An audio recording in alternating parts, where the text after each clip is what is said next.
Hello दोस्तों, आपका स्वागत है हेलिक्स क्लासेस के अंदर। आज हम चर्चा करेंगे बैलेंसिंग केमिकल इक्वेशन। ठीक है, आज हम देखेंगे कि किसी भी केमिकल इक्वेशन को कैसे बैलेंस करा जाएगा। ठीक है, अब ये समझते हैं कि किसी भी केमिकल इक्वेशन को बैलेंस करने की ज़रूरत ही क्यों पड़ रही है। तो आप लोगों ने 9th क्लास में पढ़ा होगा कि law of conservation of mass. इसका मतलब ये होता है कि आप ना ही कोई मास को क्रिएट कर सकते हैं, ना ही उसे आप डिस्ट्रॉय कर सकते हैं। मतलब जितना आप लेंगे रिएक्टेंट में उतना ही आपको प्रोडक्ट में भी मिलेगा। फॉर एग्जांपल अगर समझे कि अगर आप चाय बना रहे हैं, ठीक है, अगर आप चाय बना रहे हैं तो आपने अगर 200 ml दूध लिया है और 10 ml पानी लिया है, ठीक है, और ये जो चाय बन रहा है क्लोज सिस्टम में बन रहा है, मतलब हर तरह से ढका हुआ है। क्योंकि देखिए, अगर इसको क्लोज सिस्टम में नहीं बनाएंगे तो आपका जो पानी होगा वो वेपराइज हो जाएगा और वो हवा में उड़ जाएगा। ठीक है, तो टोटल आपका मास कितना बनेगा? 210 ml। मतलब इधर का मास और हमारे प्रोडक्ट का मास दोनों ही क्या होने चाहिए? इक्वल होने चाहिए। मतलब रिएक्टेंट जितनी मात्रा में है उतना ही प्रोडक्ट हमारा बनना चाहिए, ना ही उससे कम ना ही उससे ज़्यादा। और कंडीशन क्या होती है इसके लिए? आप एक क्लोज सिस्टम में उस रिएक्टेंट को कराए या क्लोज सिस्टम में रिएक्शन को कराए। ठीक है, चलिए तो अब समझते हैं कि बैलेंसिंग केमिकल इक्वेशन क्यों ज़रूरी है। नोट्स में देखते हैं, लिखा क्या है? Law of conservation of mass क्या कहता है? मैटर जो होता है ना ही उसको आप डिस्ट्रॉय कर सकते हो और ना ही उसको बना सकते हो। ठीक है, फिर अगला बात कर रहा है कि so number of elements involve in a chemical reaction should remain same at a reactant and a product side. मैंने आपको बताया कि दोनों साइड ही हमारे जो जितने नंबर यूज़ करा गया आपने उनका नंबर इक्वल होना चाहिए। ठीक है, उसको हम एग्जाम्पल के तौर पर समझते हैं। देखिए, आपके सामने एक रिएक्शन लिखी हुई है। इसमें क्या कह रहा है? जिंक जो है सल्फ्यूरिक एसिड से रिएक्ट कर रहा है और जिससे क्या बन रहा है? जिंक सल्फेट और हाइड्रोजन गैस निकल रही है। बेसिकली क्या है? एक मेटल है, रिएक्ट कर रहा है किससे? एसिड से। तो जब भी एक मेटल एसिड से रिएक्ट करता है उसमें हाइड्रोजन गैस निकलती है। तो उसमें अगर ध्यान से देखिएगा अगर, तो देखिए जिंक कितना है? 1 है। इधर भी जिंक कितना है? 1 है। हाइड्रोजन कितना है? 2 है। इधर भी हाइड्रोजन कितना है? 2 है। सल्फेट कितना है? 1 है। इधर भी कितना है? सल्फेट 1 है। मतलब इसमें जितना रिएक्टेंट साइड है उतना ही हमारे प्रोडक्ट साइड भी है। मतलब ये जो रिएक्शन है ऑलरेडी क्या है? बैलेंस्ड है। ऑलरेडी क्या है? ये बैलेंस्ड। आपको इसको बैलेंस करने की ज़रूरत नहीं है। अब चलिए अगला क्वेश्चन देखते हैं। अगला एग्जांपल हमें कह रहा है कि आयरन जो है वाटर से रिएक्ट कर रहा है और क्या बन रहा है हमारा? आयरन ऑक्साइड और हाइड्रोजन गैस रिलीज हो रही है। चलिए अब देखते हैं। देखिए, आप लोगों ने hit and trial method use करते हैं, उसमें क्या लगता है? बहुत समय लगता है और कई बार चीज़ें आंसर सही भी नहीं आती है। तो इस बार हम नई ट्रिक से काम करेंगे, इन्हें कहते हैं कोफिशिएंट मेथड। हम जो यूज़ करने वाले हैं वो कौन सा मेथड यूज़ करेंगे? हम लोग कोफिशिएंट मेथड यूज़ करेंगे। ठीक है, अब कोफिशिएंट आप लोग को पता है कि किसी भी नंबर के आगे लगने वाले वेरिएबल को क्या कहते हैं? हम लोग कोफिशिएंट कहते हैं। ठीक है, तो सबसे पहला स्टेप ये होता है कि आप ये जो रिएक्टेंट्स दे रखे हैं उनका आप कोफिशिएंट लिख लीजिए। तो सबके आगे क्या लिख लीजिए? आप कोफिशिएंट लिखिए। जैसे इसके आगे ए डाल दीजिए, इसके आगे बी, इसके आगे सी और इसके आगे डी। ठीक है, क्या करना है आपको? ए बी सी डी इस ऑर्डर में आप लोग को लिख लेना है। ठीक है, पहला स्टेप ये है कि सबको एक कोफिशिएंट असाइन कर दीजिए। ए Fe का है, बी H2O का है, सी Fe3O4 का है और डी H2 का है। इसके बाद सेकंड स्टेप ये करना है आपको, आप लिखिए इधर Fe। ठीक है, Fe कितना है? Fe इस साइड कितना है? ए बार में है। ठीक है, और कहीं Fe दिख रहा है आपको? रिएक्टेंट के साइड आपको और कोई Fe दिख रहा है? नहीं। तो Fe कितना है? ए बार में है। ठीक है, फिर अगला कौन सा हमारा कंपाउंड है? हाइड्रोजन की बात करते हैं। किसकी बात करते हैं? हाइड्रोजन की। तो इस वाले केस में तो हाइड्रोजन नहीं है, बिल्कुल भी ठीक है। इस वाले केस में हाइड्रोजन हाँ दिख रहा है। कितने हैं? 2 हैं। ठीक है, तो ये हो जाएगा 2B। क्या हो जाएगा ये? 2B। ठीक है, और हमारे RHS में कितने हैं हमारे हाइड्रोजन? 2 बार में है, तो ये हो जाएगा मेरा 2D। ओके, ठीक है। सेम प्रकार से आयरन हमारा किस साइड था? रिएक्टेंट साइड ए था और इधर कितना है? 3C है। कितना है हमारा? 3C है। अगला हमारा हम ले लेते हैं ऑक्सीजन को ले लेते हैं। ऑक्सीजन कितना इधर? 1 बार में है, तो B है। ठीक है, और इधर ऑक्सीजन कितना है? 4 इधर है, तो कितना हो जाएगा? =4C हो जाएगा। ठीक है, अब देखिए इसमें सिर्फ 3 ही एलिमेंट्स यूज हो रहे हैं, आयरन, हाइड्रोजन और ऑक्सीजन। इसको हमने लिख लिया। ठीक है, अब सेकंड स्टेप ये है कि आप देखिए कौन सा वेरिएबल तीनों इक्वेशन सबसे ज़्यादा यूज हो रहा है। ठीक है, इसमें देखिए B इसमें भी है, B इसमें भी है, C इसमें भी है, C इसमें भी है। तो आप B और C में से किसी को भी आप लेट कर लीजिए। तो क्या करना है आपको अगला स्टेप में कि आप चलिए ले लेते हैं हम लोग C ले लेते हैं। तो C को आप ले लीजिए 1। सी को लेट कर लीजिए क्या 1, तो लेट सी इक्वल टू 1। जब आपने सी 1 ले लिया है तो यहाँ पे क्या हो जाएगा बी इक्वल टू 4 इंटू में 1, तो बी की वैल्यू कितनी है देखिए हमारी 4 आ जाएगी। तो हमें क्या पता चल गया, सी की वैल्यू पता लग गया, बी की वैल्यू पता लग गया। अब अगला निकालते हैं। अब देखिए बी हमारा कितना है 4 है, तो यहाँ पे क्या हो जाएगा 2 इंटू में 4 इक्वल टू 2 इंटू में डी, तो डी से डी कैंसिल और डी की वैल्यू कितनी आ जाएगी हमारी 4, तो हमें डी की भी वैल्यू पता लग गई। अब निकालते हैं सी की वैल्यू। यहाँ पे क्या है सी की value A equal to 3c है, ठीक है, तो ए इक्वल टू 3 इंटू में 1, तो ए की वैल्यू कितनी आ जाएगी हमारी 3 आ जाएगी। तो ये हमारी वैल्यूज आ गई। अब जहाँ जहाँ पर आपको ए बी सी डी दिख रहा है वहाँ वहाँ ए बी सी डी की वैल्यू आप पुट कर दीजिए। चलिए देखते हैं। ए क्या है हमारा, ए क्या है हमारा 3 है, तो ये हो जाएगा 3fe प्लस में बी क्या हमारा 4 है, तो ये हो जाएगा 4h2o इक्वल टू सी हमारा क्या है 1 है, तो ये हो जाएगा Fe3O4। फिर हमारा क्या है डी, सॉरी यहाँ पे इक्वल टू नहीं, एरो का साइन आएगा Fe3O4। फिर हमारा डी क्या है, डी हमारा है 4, तो ये हो जाएगा 4h2। अब चलिए काउंट करते हैं। देखिए इधर क्या है 3Fe है, ठीक है, इधर भी क्या है 3Fe है, ठीक है। इधर देखिए कितना है 4 ऑक्सीजन है, तो इधर भी कितना है 4 ऑक्सीजन है। इधर देखिए कितना है 4 to 8 हाइड्रोजन है, और इधर भी कितना है 8 हाइड्रोजन। तो मतलब ये जो रिएक्शन हमें मिली है अब ये क्या होगी हमारी बैलेंस्ड हो गई है। आप साथ ही साथ कॉपी में इसको साथ ही साथ करिए, ठीक है। चलिए अगला क्वेश्चन देखिए। अगला कह रहा है हाइड्रोजन है वो क्लोरीन से रिएक्ट कर रहा है और HCl प्रोड्यूस कर रहा है, तो आपको इसमें कुछ करने की जरूरत ही नहीं, सीधा आंसर आ जाएगा। देखिए 2H2 है 2Cl2 है, और यहाँ पे आप 2 लगा देते हैं तो 2 हाइड्रोजन हो गए इधर भी और 2 Cl हो गए इधर भी, तो क्या हो गया 2HCl। अगला क्वेश्चन देखते हैं हम लोग। सेम आपको पहले स्टेप क्या है नंबरिंग करनी है, कोफिशिएंट देना है इसको, ठीक है। तो इसको ले लेते हैं हम लोग A, इसको मान लेते हैं हम लोग B, इसको मानते हैं C और इसको मानते हैं D, ठीक है। फिर अगला स्टेप होता है कि जो जो एलिमेंट्स आपके यूज हुए उसको लिख लीजिए। तो मान लीजिए बेरिलियम यूज हुआ है, ठीक है, एल्युमिनियम यूज हुआ है, क्लोरीन यूज हुआ है, ठीक है, और SO4 हम लिख लेते हैं सीधा, या चाहे तो आप सल्फर ऑक्सीजन अलग लिख सकते हैं, पर इसको मैं SO4 लिख लेता हूँ ऐसे ही।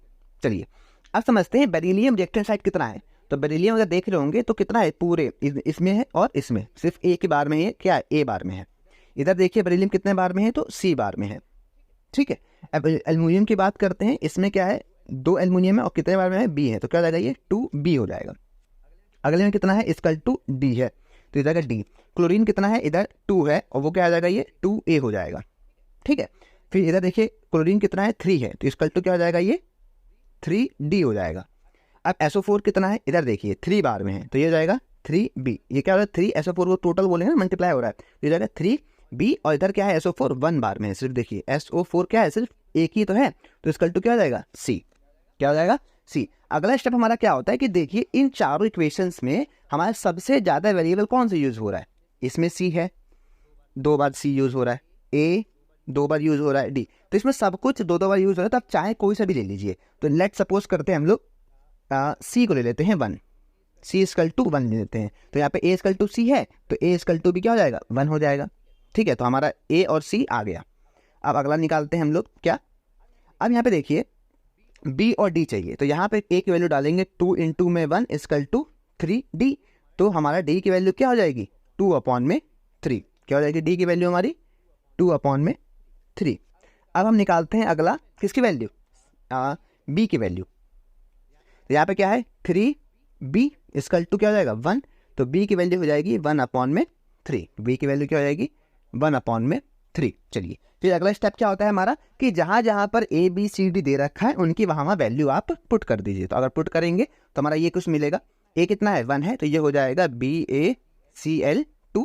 फिर हमारा B कितना है 1/3, तो ये हो जाएगा 1/3Al2 ब्रैकेट ओपन SO4 का थ्राइस, ठीक है। फिर अगला क्या है हमारा प्रोडक्ट की साइड क्या है C हमारा कितना है 1 है, तो ये हो जाएगा BaSO4 1 लिखने की जरूरत है नहीं, और हमारा D कितना है 2/3, तो ये हो जाएगा 2/3AlCl3।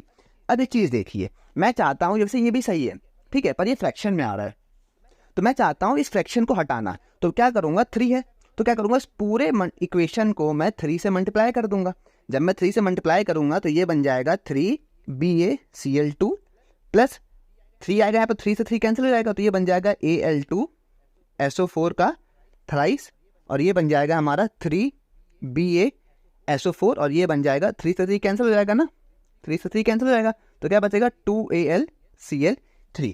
अब ये हमारी रिएक्शन क्या है, हमारी ये बैलेंस्ड इक्वेशन है, ये क्या है, हमारी बैलेंस्ड इक्वेशन है। आप इस मेथड से किसी भी केमिकल रिएक्शन को बैलेंस कर सकते हैं सिर्फ और सिर्फ 2 मिनट में। अभी आप सीख रहे हैं तो मे भी थोड़ा आपको समय ज़्यादा लगेगा, पर आप जब एक बार इसको सीख लेंगे तो आप टिप्स पे कर लेंगे। चलिए अगला क्वेश्चन देखते हैं। तो हमारे इसमें क्या है कि सोडियम जो रिएक्ट कर रहा है किससे, वाटर से, और उससे क्या बना है, सोडियम हाइड्रोक्साइड और H2 गैस निकल रही है। तो सबसे पहले स्टेप हमारा क्या होता है, इनको कोफिशिएंट असाइन कर दीजिए। तो यहाँ पे A दे देता हूँ, यहाँ B और यहाँ C और यहाँ पर D दे देता हूँ। फिर अगला स्टेप क्या होता है, इसमें जो एलिमेंट्स यूज हुए उनको लिख लीजिए। सोडियम यूज हुआ है, हाइड्रोजन यूज हुआ है और ऑक्सीजन यूज हुआ है।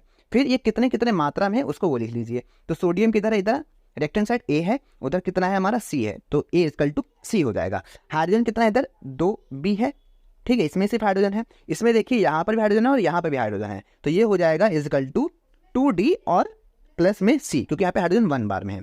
ऑक्सीजन कितना है हमारा यार, देखिए तो B है, उधर कितना है ऑक्सीजन हमारा, सिर्फ ये A है हमारा, ठीक है। ये कितना है हमारा ऑक्सीजन, इधर C है, कोई दिक्कत इसमें। अब देखिए तीनों ही हम फिर क्या है, हमें कोफिशिएंट को लेट करना है 1 के बराबर। आप किस कोफिशिएंट को लेट करेंगे 1 के बराबर, जो सबसे ज़्यादा बार यूज़ हुआ है। तो आप देखिए जो C है वो तीनों के अंदर ही हमें दिख रहा है, तो आप क्या करिए, लेट C इक्वल टू 1 कर लीजिए, लेट C इक्वल टू 1 कर लेंगे। आप जैसे ही C इक्वल टू 1 करेंगे तो देखिए A क्या है, C के इक्वल है, तो हमारा A भी क्या हो जाएगा, 1 के इक्वल हो जाएगा। और देखिए B भी क्या है, C के इक्वल है, तो B भी हमारा क्या हो जाएगा, 1 के इक्वल हो जाएगा। तो आपको 3 वैल्यू मिल गई, C, A और B। अब बस ये आपकी 4th वैल्यू D की। अब इस वाले में आप वैल्यू पुट करें तो 2 × में 1, ठीक है, D की वैल्यू निकालनी है तो D वैसे रखेंगे और प्लस में 1, तो 2 1 जा 2, 2D प्लस में 1, ये 1 हो जाएगा, माइनस हो जाएगा, तो क्या बचेगा 1 इक्वल टू 2D। और D की वैल्यू क्या आ जाएगी, 1/2। D की वैल्यू क्या आ जाएगी हमारी, 1/2। फिर अगला स्टेप क्या है, जहाँ जहाँ पर ABCD है वहाँ वहाँ उनकी वैल्यू आप लिख दीजिए। तो क्या है, Na है, A हमारा क्या है 1 है, तो Na रह जाएगा, प्लस B है, B भी हमारा क्या है 1 है, तो ये हो जाएगा H2O। C हमारा क्या है 1 है, तो ये हो जाएगा NaOH। और D क्या है, हाफ H2 है, कोई दिक्कत इसमें नहीं। अब देखिए क्या है, मुझे यहाँ से 2 को हटाना है, तो इस पूरे इक्वेशन को मैं 2 से मल्टीप्लाई कर दूंगा। जैसे ही मैं 2 से मल्टीप्लाई करूंगा तो ये क्या हो जाएगा, 2Na 2H2O फिर 2NaOH प्लस का ये 2 क्या हो जाएगा, 2 से 2 कैंसिल हो जाएगा, फिर क्या बचेगा, ये हाइड्रोजन। अब चलिए काउंट करते हैं कि हमने सही कराया नहीं करा। देखिए 2 सोडियम इधर है, आके 2 सोडियम इधर है, 4 हाइड्रोजन यहाँ पर है, ठीक है, 2 हाइड्रोजन यहाँ हो गए और 2 हाइड्रोजन यहाँ हो गए, तो 4 हो गए।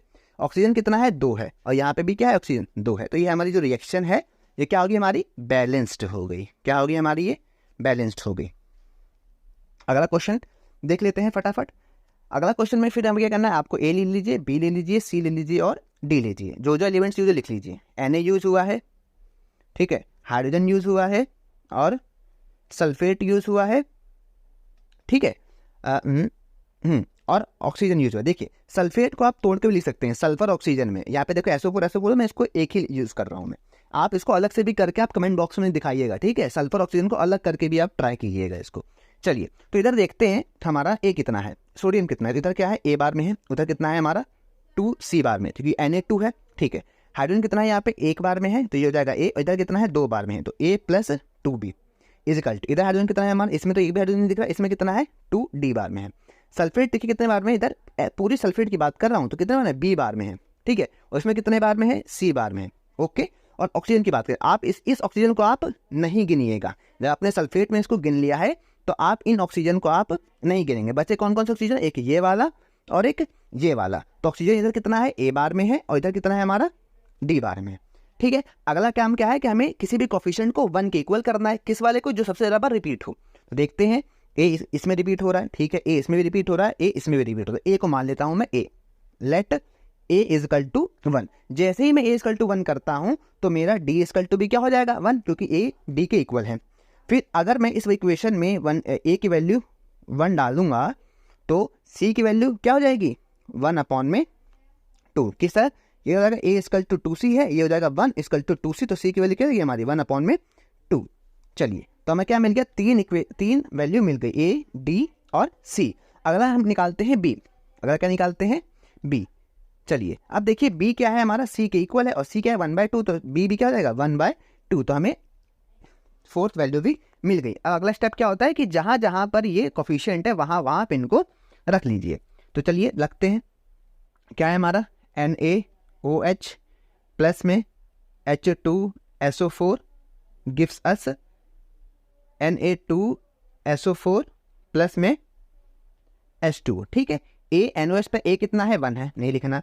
H2SO4 पे B है, B कितना है हमारा 1/2 है, तो इसको लिख दूंगा मैं 1/2, ठीक है। फिर हमारा C कितना है, C भी कितना है हमारा 1/2 है और D कितना है हमारा 1 है। मैं चाहता हूँ इस डिनोमिनेटर को 2 हटाऊँ, तो क्या करूँगा, इस पूरे इक्वेशन को मैं 2 से मल्टीप्लाई कर दूंगा। तो मल्टीप्लाई करने पे क्या आ जाएगा 2NaOH, और आप 2 मल्टीप्लाई करोगे तो 2 से 2 कैंसिल हो जाएगा, क्या बचेगा ये H2SO4। फिर यहाँ पे सेम 2 से मल्टीप्लाई करोगे तो 2 से 2 कैंसिल, क्या बच जाएगा ये Na2SO4, और ये हो जाएगा 2H2O। तो ये हमारी रिएक्शन क्या कहलाएगी, बैलेंस्ड कहलाएगी। चेक कर लेते हैं इसको, देखिए 2 सोडियम 2 सोडियम, एक सल्फेट, ठीक है, दो हाइड्रोजन और 2 4 हाइड्रोजन, और यहाँ पे कितना हो गए 4 हाइड्रोजन देखने को मिल गया। फिर एक ऑक्सीजन और एक ऑक्सीजन, तो हमारी ये जो रिएक्शन इक्वेशन ये क्या है, हमारी बैलेंस्ड इक्वेशन है। आई होप आपको समझ में आ गया हो। आप इस मेथड से जितनी भी केमिकल रिएक्शन है आप उनको चुटकियों में सॉल्व कर सकते हैं या बैलेंस कर सकते हैं, ठीक है, और ये पेपर में भी वैलिड है। तो ये अगला क्वेश्चन जो है आप लोग के लिए है, आप क्या करेंगे, घर पे ट्राई करें और हमारे कमेंट बॉक्स में इसका आंसर करें।